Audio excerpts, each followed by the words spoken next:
Estimados alumnos, ¿cómo están?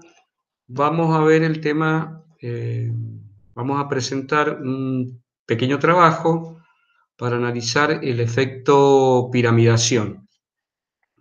Nosotros tenemos que recordar que el IVA es básicamente un impuesto indirecto y que sobre todo va a eliminar este efecto piramidación, ya que el IVA es un impuesto que trabaja con un concepto de IVA débito menos IVA crédito.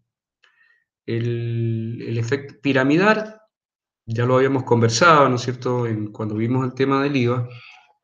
El efecto piramidación se va a dar cuando estamos incluyendo en el costo del producto los impuestos que se han pagado en la etapa anterior.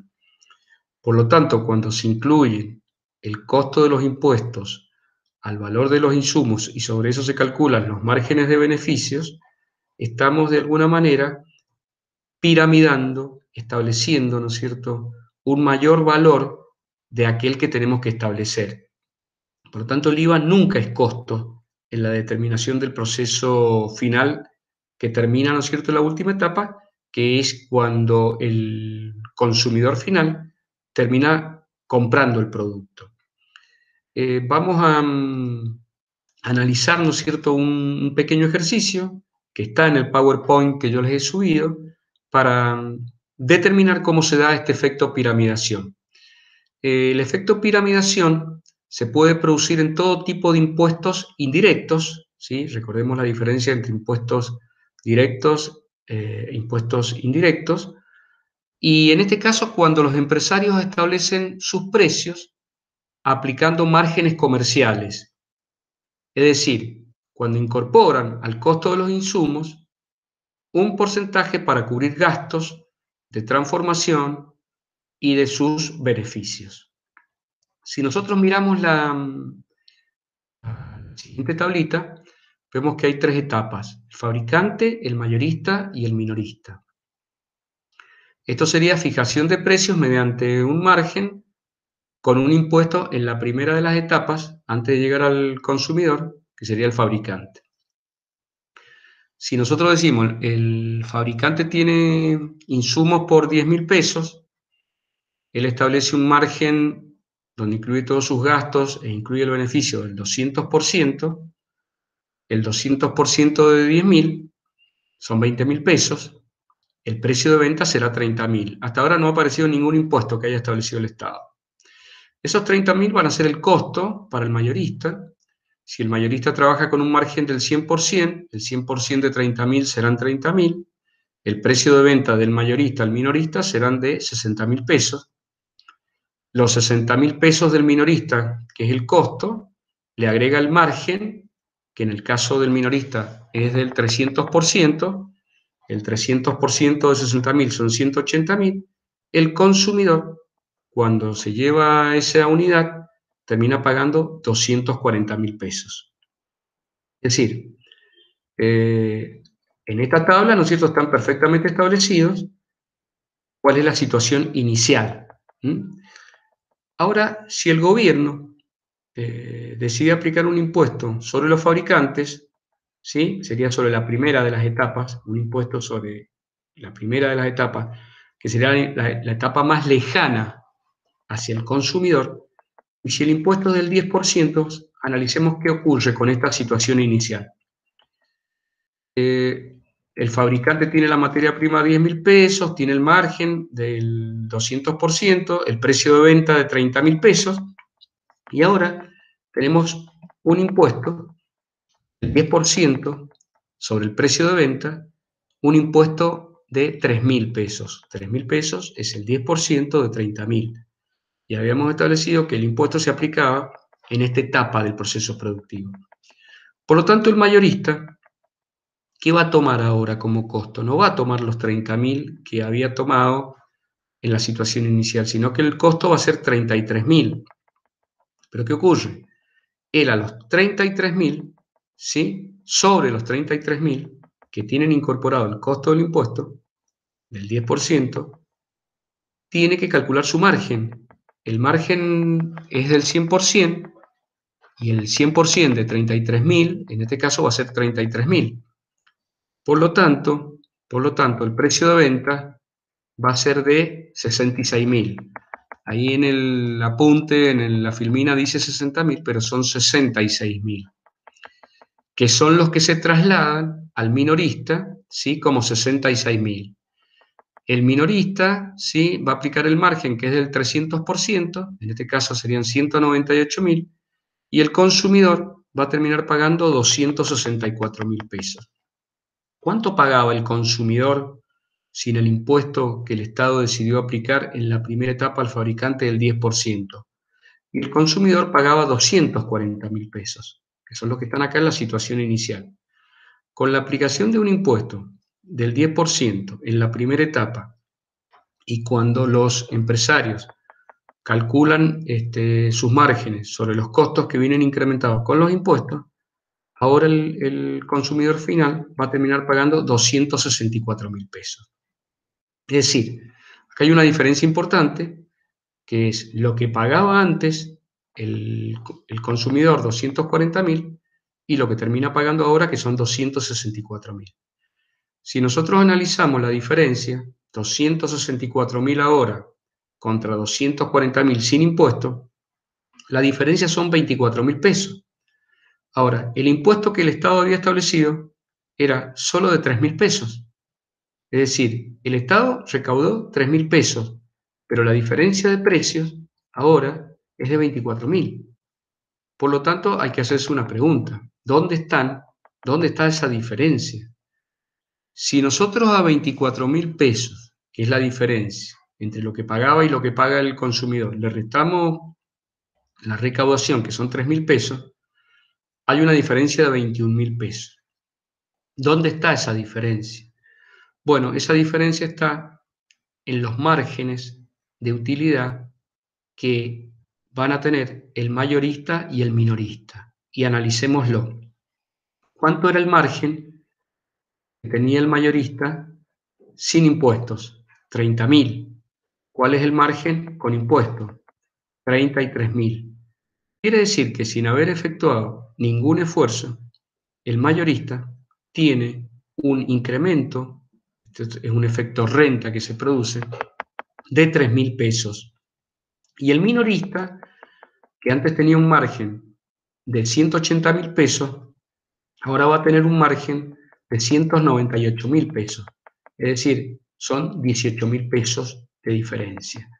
18.000 pesos del minorista más los 3.000 pesos del mayorista es la diferencia, ¿no es cierto?, que justifican el concepto que se denomina rentas fiscales.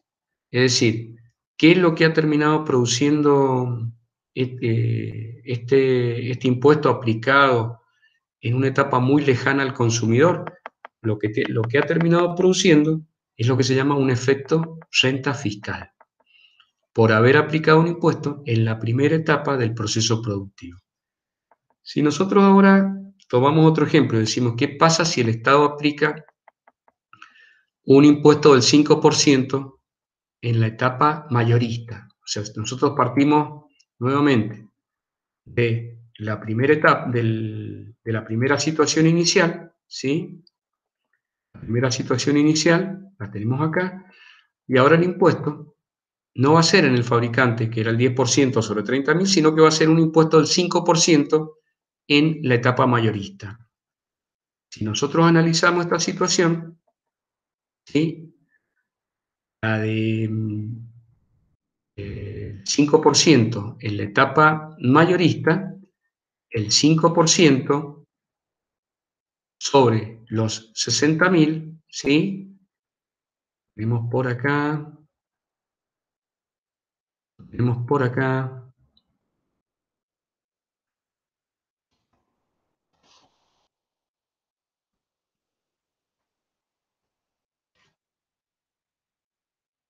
el impuesto, ¿sí?, del 5% sobre los 60.000 son 3.000 pesos, ¿sí? Por lo tanto, cuando establecemos un impuesto del 5% en la etapa mayorista, ¿sí? Son 3.000 pesos. El nuevo costo que va a tener ahora el minorista no van a ser 60.000, sino que van a ser 63.000 pesos. Y él va a aplicar el margen del 300%, va a tener un incremento en su rentabilidad completa, van a ser 189.000 pesos, y el precio de venta, ¿sí?, al consumidor será de 252.000 pesos. El impuesto de 3.000 pesos se traduce en un aumento en el precio para el consumidor de 12.000. Vale decir, ahora, ¿sí?, el consumidor va a pagar 252.000 pesos contra originalmente, el consumidor que pagaba 240.000. Acá hay una diferencia que es más chica que con la relación anterior. Entonces, ¿qué es lo que ha producido? Y se han producido, ¿no es cierto?, una diferencia de 12.000 pesos. De los 12.000 pesos, el Estado se lleva 3.000, los otros 9.000 pesos es la ganancia que tiene, el incremento, ¿no es cierto?, en ganancias que tiene el sector, el tercer sector, el minorista. Y si nosotros ahora aplicamos, ¿no es cierto?, para terminar los ejemplos, un impuesto del 1,25 en la última etapa, quiere decir que en el fabricante no pasó absolutamente nada, en el mayorista no pasó absolutamente nada, acá vemos los ejemplos con respecto a la situación inicial, y ahora el impuesto del 1,25 se aplica en la última etapa, el contribuyente va a pagar 243.000 pesos y no se ha producido ningún efecto renta, y el Estado, ¿sí?, ha ingresado el 1,25% de 240.000, que son los 3.000 pesos. Conclusión: en un impuesto monofásico, no plurifásico, recordemos que el IVA es plurifásico porque afecta a todas las etapas del proceso productivo. Pero si se establece un impuesto monofásico, quiere decir monofásico en alguna de las etapas del proceso productivo, cuanto más lejos estamos de la última etapa del consumidor final, vamos a tener un efecto mayor, va a ser el efecto piramidación para una recaudación dada. Y se va a traducir, ¿no es cierto?, en un aumento de las rentas de los distintos sectores que intervienen en el proceso productivo. Vamos a analizar ahora otro efecto que se llama efecto cascada. El efecto cascada solo puede producirse en no impuestos monofásicos, sino en impuestos plurifásicos. Y en su génesis, o sea, en su nacimiento, no juega ningún papel la manera, ¿no es cierto?, la forma en que los empresarios marquen sus precios. Se manifiesta en que el sector público, es decir, recauda una cifra mayor que la que tenía prevista. Es decir, acá no se da el efecto renta, ¿no es cierto?, no, sino que hay una mayor recaudación por parte del Estado. Si nosotros decimos que el fabricante tiene materias primas por 10.000, sueldos, intereses y alquileres, acá ya no como porcentaje, sino como un monto fijo de 40.000, precio de venta 50.000, esos 50.000, que es el costo del mayorista, se le suman todos los otros costos que tiene, que son 80.000, el precio de venta son 130.000, o sea, en los 40.000 y en los 80.000 también está incluido el beneficio del empresario. Si el costo para el minorista es 130.000, los conceptos que agrega son 190.000, el precio de venta serían 320.000. No hay ningún impuesto plurifásico. Ahora, a diferencia del ejemplo anterior, que vimos un impuesto monofásico en alguna de las etapas y que vimos que mientras más lejos estamos del contribuyente, del consumidor final, el efecto piramidación es más fuerte, vamos a establecer un impuesto, ¿no es cierto? El Estado va a aplicar un impuesto del 10% en cada etapa. El 10% en el fabricante van a significar 5.000 pesos. Para el mayorista, 13.000 pesos. Y para el minorista, 32.000 pesos.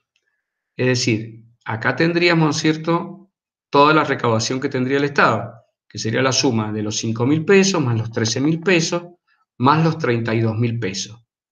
Sin embargo, el proceso productivo va a dar un resultado distinto. Analicemos la siguiente tabla. 10.000 pesos teníamos de materia prima, más 40.000 pesos que había agregado él, precio de venta 50.000. Pero ahora tenemos el 10% que establece el Estado como un impuesto en las 3 etapas, porque estamos frente a un concepto de plurifásico. El 10% de 50.000 son los 5.000 pesos. El Estado había previsto recaudar 5.000 pesos en el fabricante y los recauda. Pero ahora el mayorista va a tener de costo 55.000. Antes tenía 50.000, ahora va a tener 55.000. Le va a sumar los 80.000 pesos. Vamos a tener un precio de venta de 135.000 pesos. El Estado antes pensaba que iba a recaudar, ¿no es cierto?, en esta etapa 13.000, y ahora al aplicar el impuesto del 10%, el impuesto va a ser de 13.500. ¿Por qué? Porque el precio anterior viene incrementado por el impuesto que está incluido de la etapa anterior. Para el minorista, ¿sí?, que antes tenía un costo de 130.000, ahora va a tener un costo de 148.000. Le va a agregar los 190.000 y vamos a tener que el precio de venta va a ser 338.500 y el impuesto va a ser de 33.850, cuando originalmente era de 32.000. Es decir, el Estado recauda mucho más de lo que tenía pensado recaudar. 500 pesos más al mayorista, porque antes era 13.000 y recaudó 13.500, y en el minorista hay un incremento de la diferencia entre 320.000, la diferencia entre 32.000 y 33.850, que son 1.850 pesos adicionales en el minorista. En este caso, no se han producido, con el caso anterior, efectos renta fiscal, es decir, incremento en los beneficios de los sectores empresarios. La causa del efecto cascada es la aplicación de un impuesto, ¿no es cierto?, a cifras que ya vienen aumentadas por un impuesto que se pagó en una etapa anterior. Y cuanto más largo sea este proceso, mayor será la cuantía de este efecto cascada. Si todo este proceso se realiza en la misma empresa, no se produce. De darse el efecto cascada, por eso se dice que este tipo de impuestos indirectos favorece la concentración de las empresas, es decir, que una misma empresa, que sea la que tiene el viñedo, la que produce la uva y la que vende la uva, y no diferenciado, digamos. Este tipo de impuestos indirectos aplicados en todas las etapas del proceso productivo, una de las causas que lleva es que haya un proceso de concentración de las empresas. Y cuanto mayor sea el número de fases, más pronunciado, ¿no es cierto?, va a ser el efecto cascada de un impuesto plurifásico sobre las ventas. Bueno, en esta última etapa tenemos la combinación, ¿no es cierto?, del efecto cascada y el efecto piramidación de un impuesto general sobre las ventas. Aquí, ¿no es cierto?, tenemos también los 3 sectores: fabricante, mayorista y minorista. Y bueno, tenemos la situación inicial, ¿no es cierto?, que nosotros ya la habíamos analizado: 10.000 pesos de materia prima, el margen del 200%, 20.000 pesos, el precio de venta 30.000, aparece un impuesto del 10%, 3.000 pesos, ¿sí? Por lo tanto, el precio final ahora es 33.000. Si esos 33.000, ¿no es cierto?, nosotros los incrementamos con el 100% del margen del mayorista, tenemos 33.000 más 33.000, 66.000 pesos. Si aplicamos el impuesto del 10%, tenemos ahora 72.600. Y si a los 72.600 lo incrementamos en un 300%, que es el margen del minorista, tenemos que el precio de venta será de 290.400 y el impuesto será de 29.040. Y miremos qué impacto tiene todo esto sobre lo que termina pagando, ¿no es cierto?, el consumidor, que ahora es 319.440. Entonces, si se producen simultáneamente el efecto cascada y el efecto piramidación, el cálculo se complica. Esto sucede con un impuesto que es plurifásico en todas las etapas, sobre las ventas en las tres etapas, y si además estamos considerando que las empresas fijan el precio usando el sistema de margen comercial. En ausencia de los impuestos, sin los impuestos, el fabricante hubiera vendido por 30.000 al mayorista. Este hubiera aplicado un margen del 100% y hubiera obtenido un precio de venta de 60.000, y el minorista, comprando en 60.000, aplicaría el margen del 300, por lo que el precio de venta al consumidor hubiera sido de 240.000, que era lo que originalmente habíamos visto. Un impuesto general sobre las ventas del 10% tendría que haber recaudado, en el primer caso, ¿no es cierto?, 30.000 pesos, que es el 10% del 30.000, a los fabricantes, 6.000 pesos a los mayoristas, que es el 10% de los 60.000, y 24.000 pesos a los minoristas, y de esta manera el precio se hubiera elevado en 33.000 pesos. Se hubiera elevado en 33.000 pesos. Sin embargo, el precio final fue de 319.440, lo que implicó un aumento de 79.440 pesos. ¿Cómo se reparte esa cifra? 33.000 pesos en concepto de la recaudación del sector público, 3.000 del fabricante, 6.000 del mayorista y 24.000 del minorista. 3.000 pesos en concepto de rentas fiscales del mayorista, ¿sí? O sea, el beneficio del mayorista pasó de 30.000 a 33.000, y 37.800 en concepto de rentas fiscales del minorista. El beneficio de él aumentó de 180.000 a 217.800. 5.640 en concepto de efecto cascada, es decir, el aumento de la recaudación del Estado por encima de lo que había previsto. En los mayoristas era el 10% de 60.000, pero recaudó 6.600, o sea, recaudó 600 pesos más. Y en el minorista pensaba recaudar el 10% de 24.000, pero recaudó 29.040, por lo que aumentó la recaudación en 5.040. Por lo que el aumento de la recaudación por encima de lo planificado, en este caso, fue de 5.640. Bueno, chicos, analícenlo, este ejemplo, vean, ¿no es cierto?, vuélvanlo a ver, escuchen de nuevo el audio, y cualquier cosita mañana, nosotros nos volvemos a comunicar y aclarar todas las dudas que ustedes puedan tener. Muchísimas gracias, y mañana voy a hacer la presentación y voy a conversar con ustedes sobre estos dos nuevos temas que hemos planteado. Muchísimas gracias y hasta mañana.